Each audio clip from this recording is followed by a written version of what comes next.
is up, you guys? Gold Pody here today in the 2018 Nissan Altima, courtesy of Hanover Nissan in Hanover, PA. And I reviewed this one a couple of years back, but I figured it was time for a refresh. So, without further ado, let's start with pricing. And so to start, there are several different trim levels for the 2018 Altima. First one being the 2.5S. That is going to start at $23,140. Then there is the 2.5 SR. That is the one I am in today. That is going to start at $24,200. Then the SR Special Edition for $25,110. The 2.5 SV for $25,785. The 2.5 SL for $28,995. And lastly, the 3.5 liter SL for $33,510. And so, but you can probably immediately tell by the trim level names there are two different engine setups for the 2018 Altima.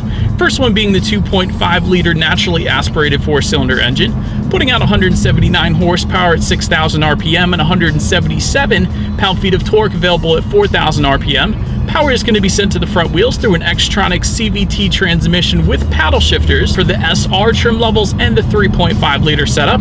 And MPGs on this one is going to come in at 27 in the city, 37 on the highway. But then there is also that one trim level set aside for the 3.5 liter, and that power output is going to come in at 270 horsepower at 6,400 RPM and 251 pound-feet of torque, available at 4,400 RPM.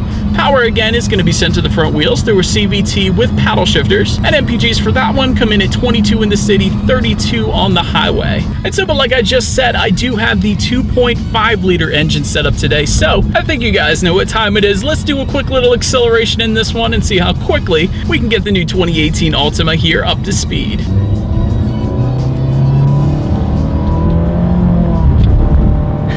You can tell it's a CVT, of course, but actually pretty decent acceleration there. Of course, I would probably prefer the 3.5 liter in this one, but the 2.5 isn't all that bad. But now one more thing I wanted to try here. Let's put the shifter all the way to the back. That is going to give me full control over the shifting, and let's test out the paddle shifters on this one here.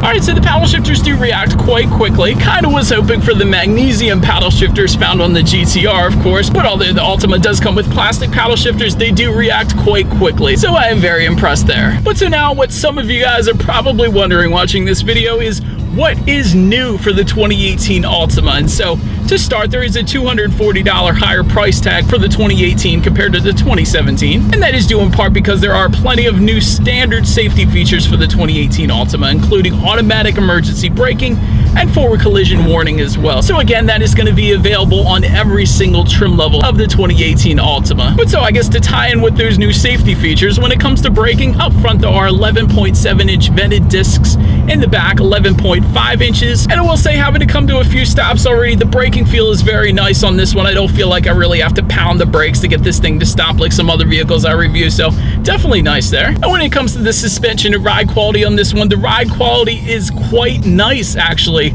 Pleasantly surprised on that one. I've hit plenty of bumps here, and the 2018 Altima is absorbing it so much better than some of the other vehicles in its class that I've tested as well. But so anyways, up front there is an independent strut front suspension, in the back an independent multi-link rear suspension, and for the SR trim levels you do get a sport tune suspension. And what I mean when I say that, in the front you get a 24.2 millimeter front stabilizer bar, in the back 26.5 millimeter rear stabilizer bar. And so in comparison to the non-SR trim levels, they are going to come in at 22.2 millimeters in the front and a 20 millimeter rear stabilizer bar in the back. So the much larger stabilizer bar is going to equate to a little better handling, so I hope that answers that question. And continuing on with the suspension, when it comes to the steering feel, it is a little on the looser side as far as the steering wheel is concerned, but not a bad thing for everyday driving, of course. And when it comes to visibility is just perfect in the 2018 Altima. I can see perfectly fine, so definitely you're not going to have any issues there.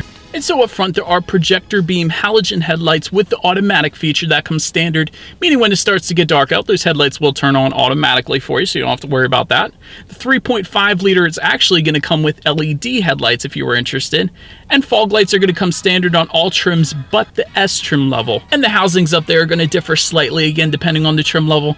SR trims in the 3.5 liter are going to get smoked housings, and the other trim levels are going to be reserved for the clear housings for those headlights. But then making your way to the side, there are body-colored power-adjustable side mirrors, and you get integrated turn signals with a 3.5 liter as well as heated outside mirrors with that one as well. And zooming out a bit, there are chrome door handles for all trim levels, and you get 16-inch wheel covers for the S trim level, 18-inch 18-inch aluminum alloys for the SR and 3.5 liter, and 17-inch aluminum alloys for the SV and SL trim levels.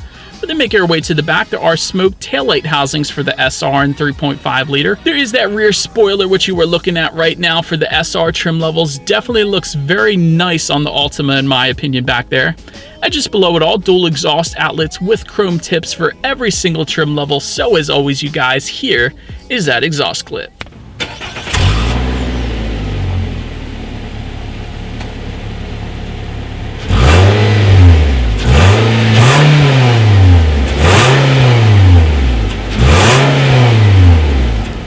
Now, since we are around back, I first did want to mention to pop that rear trunk. There is a button on the key fob there for you if you wanted. But once opened up, as far as cargo capacity goes, that is going to come in at 15.4 cubic feet. And if that wasn't enough space for you, there is a 60-40 split, so you can fold down those rear seats for a ton of added space back there. But then making our way to the rear legroom, there is 36.1 inches back there. So for reference, I'm an even 6 feet tall. This is how much space I had. And there is a rear center armrest with cup holders back there. And if you wanted rear ventilation, that is going to come standard on the SL trim levels. But one of the things I also wanted to mention back there for those rear passengers, rather than the old school 12-volt power outlet back there, which rear passengers really hardly ever used, there is dual USB connection ports back there, so much easier access to plug in a cell phone or a tablet. So thank you, Nissan, for being one of the few vehicles that actually came up with that for the rear passengers already, so well done there. But then making our way to the front seats, there are manually adjustable seats with a cloth finish for the S trim level, and all other trim levels are going to get power adjustable seats. There is a sport cloth finish for the SR, that is what you're looking at right now, and you will get leather seats for the SL trim levels, SL meaning leather, of course, and heated seats do come standard with that one as well. But then looking forward, there is a tilt and telescoping steering wheel. It is 3-spoke and leather wrapped if you go with the SR trim levels or the SL trim levels. But then anyways, when it comes to the startup, let me start by showing you guys the key here. You do have lock, unlock the button for the rear hatch and your little panic button down there. But anyways, it is all keyless entry, so simply put your foot on the brake and press that engine start button located just above the driver's right knee there. And then once started up, I will say this actually comes with a very high-end, in my opinion, display on the gauges here. Tachometer is going to be on your left, speedometer is on your right. There is a digital setup front and center. And to adjust what is on that digital setup, there are steering wheel mounted controls on the left side to do that, so simply use that. And when you do that, you can check out things like your tire pressure monitoring system, average MPGs, you have radio information up there, safety information if you wanted to, and the outside temperature and a couple other things, so that's definitely nice. But then when it comes to overall interior quality here, there is a overhead sunglass holder for every single trim level. You do get ambient lighting with the SL trims along with dual zone climate control as well.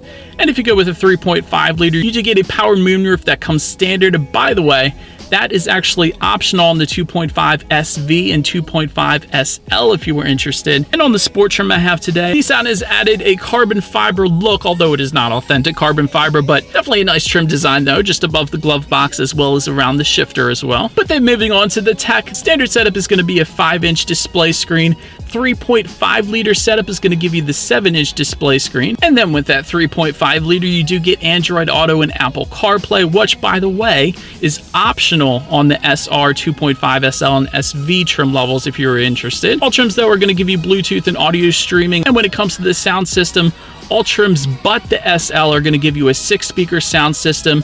With the SL, you're going to get a Bose premium audio system with 9 speakers. So I actually do have the 6-speaker sound system today. So let's see what's on the radio and test out the clarity of this one. All right, little country in the morning, nothing's wrong with that. Actually surprised me on the bass. Definitely a good bit of bass. Not the clearest sound system I've ever heard, but that may be because I'm listening to FM radio as opposed to a satellite radio or something like that, but definitely very impressed on the bass on this one. Then last thing I wanted to mention up there is when you do put the Altima in reverse, you do have a rear view camera for every single trim level there for you, which as always is going to lead me into safety. And so to start, there are front side and side curtain airbags. In the back there is latch, aka lower anchors and tethers for children for those rear car seats. Also, all trim levels are also going to get, again, Forward collision warning and automatic emergency braking. That is new for the 2018 Altima, definitely nice. And the SV and SL trim levels are going to add blind spot warning and rear cross traffic alert. And then if you go with a 3.5 liter, that is going to also give you intelligent cruise control. And so, but that is about it for this one, you guys. Thank you so much for watching. Be sure to like the video and subscribe. Feel free to follow me on social media at the bottom of the screen if you like, and I will see you guys in the next video. Stay gold. What is up, you guys? What the deuce is that? Is that a cat? Yep, that's a dead cat. Where the deuce am I? I don't think I've ever gone this way. Holy cow, this road has got some turns, son. Man, I love it. Mount Misery. Oh, well, that's a pleasant name of a road.